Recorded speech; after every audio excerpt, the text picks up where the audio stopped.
त्या संवादमेळाव्यामध्ये आपण कार्यकर्त्यांना संबोधित केलेला आहे.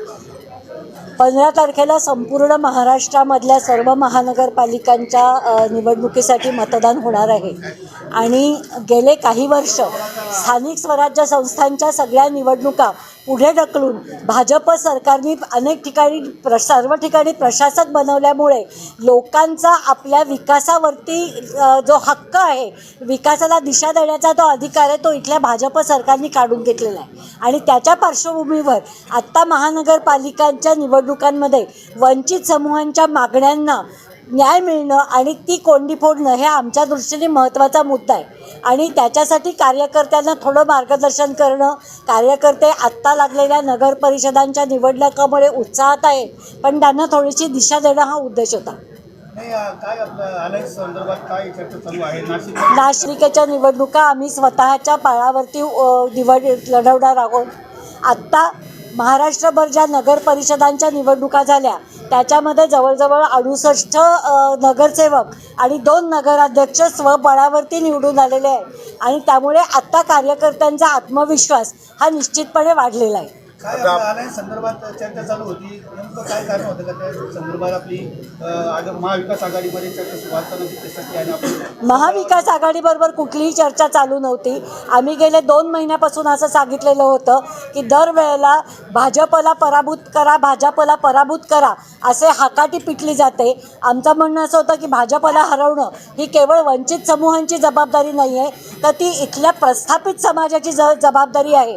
आणि प्रस्थापित समाज आपली मतं जोपर्यंत वंचित उमेदवारांच्या पाठीमागे उभं करत नाहीत तोपर्यंत इथनं भाजपला हरवणं कठीण आहे. पण त्याच्या बाबतीत कुठलाही पक्ष काही फार गंभीरपणे घेतात असं आम्हाला वाटत नाही. आम्हाला आमच्या समूहांना न्याय देण्यासाठी आम्ही संघर्ष करतच राहू. काय साहेबांसोबत काय चर्चा आहे? संपूर्ण महाराष्ट्रामध्ये आपण सोबळावर लढणार आहात का फक्त नाशिकमध्ये आपण? मी आता नाशिकचं सांगते. किती आपण उमेदवार देणार आहे नाशिकसाठी? 122.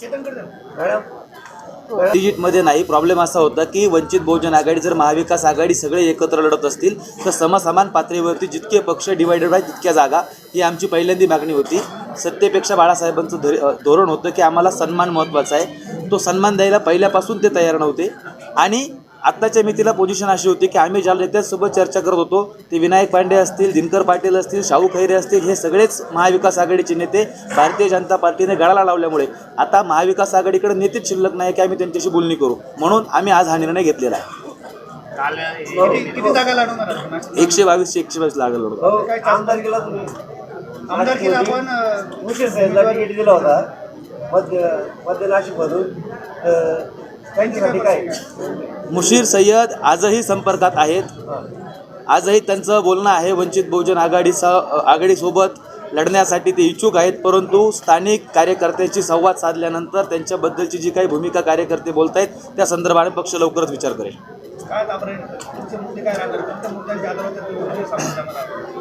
खरं तर नाशिकच्या महानगरपालिकेमध्ये फक्त फोडाफाडीचं राजकारण चालू आहे. Bharatiya Janata party, ED, CBI सारख्या प्रत्येक नेत्याला कोणत्या ना कोणत्या प्रकारे गळाला लावत असताना हे नगरसेवक निवडून गेल्यानंतर 2.5-3 वर्ष हा कुंभमेळ्याचा कार्यकाळ राहणार आहे. कुंभमेळ्याच्या बाबतीत तिथल्या प्रस्थापित पक्षांकडे कोणत्याही प्रकारचं नियोजन नाही आहे.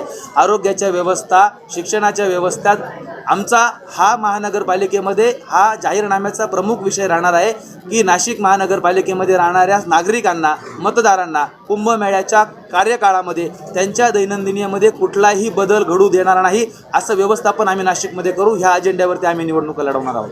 2002 पासून नाशिक महानगरपालिकेमध्ये कोणत्याही प्रकारची भरती झालेली नाही आहे.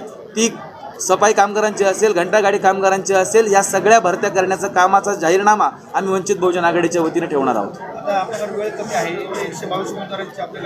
आमच्याकडं 294 उमेदवारांनी मुलाखती दिलेल्या आहे. काही प्रभागांमध्ये OBCच्या जागेवरती 1-2 ठिकाणी अडचण आहे, बाकी सगळे उमेदवार आमच्याकडे तयार आहेत. OBC मधून प्रभाग क्रमांक 27 येते पूजा पाटोळे, चंद्रकांत पाटोळे त्यांची सून इच्छुक आहे, तर त्यांना आपला पाठिंबा आहे. वंचित बहुजन आघाडीच्या वतीनं अनेक उमेदवार सध्या इच्छुक आहेत आणि इच्छुक उमेदवारांना त्यांच्या लेवलला आम्ही पक्षाचं काम करायला सांगितलेलं आहे. पक्षाचा सर्वे ज्यानुसार येईल त्यानुसार आम्ही तो निर्णय घेणार आहोत.